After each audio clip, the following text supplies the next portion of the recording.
안녕하세요. 임플란트를 하지 않는 최용훈 원장입니다. 정말 자주 만나는 경우인데 이 문제가 한번 발생되면 환자도 괴롭고 특히 치료를 하는 치과 의사는 더 괴로운 경우입니다. 오늘 영상은 사실 일반인보다 치과 의사나 위생사들이 더 많이 봤으면 좋겠다고 생각하고 시작합니다. 이 사진을 보시면 이 부분이 좀 이상하죠. 삐죽하게 이렇게 내려온 모습이 보입니다. 그 주변도 지저분하게 보입니다. 이 부분이 왜 이렇게 되었냐면 뒤쪽에 사랑니가 기울어져서 나오다가 이 치아의 옆구리를 썩게 해서 그렇습니다. 이런 경우는 아주 많습니다. 문제는 이 옆구리가 한번 터지면 해결하기가 정말 어렵습니다. 여기를 엑스레이로 보니까 그런가 보다 싶지만 이곳은 안 그래도 접근하기 어려운 어금니 중에서도 제일 안쪽 그리고 그 밑부분입니다. 실제로 이 부분은 입안에서 보이지도 않습니다. 접근을 하려고 해도 너무 안쪽 그리고 저 밑에 있기 때문에 기구도 잘 안 들어가고 무엇보다 보이지 않기 때문에 제대로 치료를 할 수가 없죠. 여기서 끝이 아닙니다. 저 부위는 피가 엄청 잘 나고 조금만 잇몸을 건드려도 출혈 때문에 안 그래도 보이지도 않는데 엉망이 되기 시작하고 또 목구멍이 바로 옆에 있어서 환자는 구역질을 하기 시작합니다.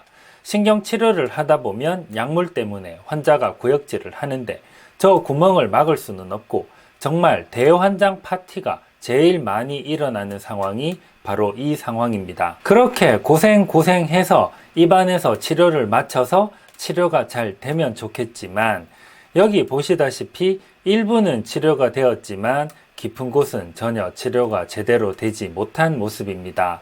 이 부위로 세균이 계속 들어가서 결국 뿌리 염증을 일으키고 또 고름이 나오고 아프니까 뽑아야 한다고 해서 저희 병원에 찾아오시는 경우가 굉장히 많습니다. 이 사진을 보고 치과 의사가 실력이 없어서 이렇게 치료했다고 생각하실 수도 있는데 아까 말씀드린 것처럼 이 부위는 입안에서 제일 안쪽 그리고 잇몸 밑 깊숙한 부위에다가 보이지도 않는 부위라는 점을 잊으시면 안 됩니다. 이 정도 치료하신 것도 그 치과의사 선생님이 치과의사 인생을 갈아 넣었다고 보셔야 합니다. 또 다른 비슷한 경우를 보면 이건 치과의사들이 봐야 되는데 이걸 입안에서 어떻게 깨끗하게 완벽하게 치료할 수 있을까요? 천신만고 끝에 어떻게 치료하더라도 완벽하게 여기를 밀폐하지 못한 경우가 많기 때문에 결국 재발을 하게 되고 그러면 발치하거나 아니면 제 방식으로 치아를 살리는 수밖에 없습니다. 제 방식은 치아를 빼서 바깥에서 확실하게 하고 치아를 다시 집어넣는 방식입니다.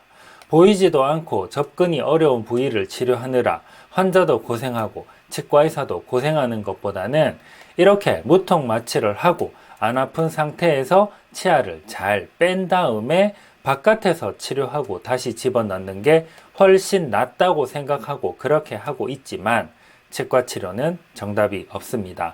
입안에서 치료하는 것도 맞고 임플란트도 맞습니다. 이런 방식으로 치료한 다른 경우를 보시면 5년 이상 지난 경우입니다. 뒤쪽을 잘 막아놨기 때문에 치아는 아무 이상이 없고 환자는 편하게 잘 사용하고 있습니다. 오늘 영상을 보시면서 어떤 치료 방법이 나한테 맞는가 이걸 생각하기 전에 제일 중요한 건 미리 정기검진을 해서 사랑니가 문제를 일으키기 전에 필요하다면 미리 발치하는 게 좋습니다. 기울어진 사랑니를 오랫동안 방치해서 해결하기 어려운 문제를 만드는 것보다는 미리 발치를 해서 예방하는 게 제일 좋습니다. 어떤 치료가 중요한 것도 있지만 문제는 발생되지 않도록 하는 게 제일 좋습니다. 늘 그렇지만 제 영상은 참고만 해주시면 좋겠습니다. 오늘 영상은 여기까지 할게요. 감사합니다.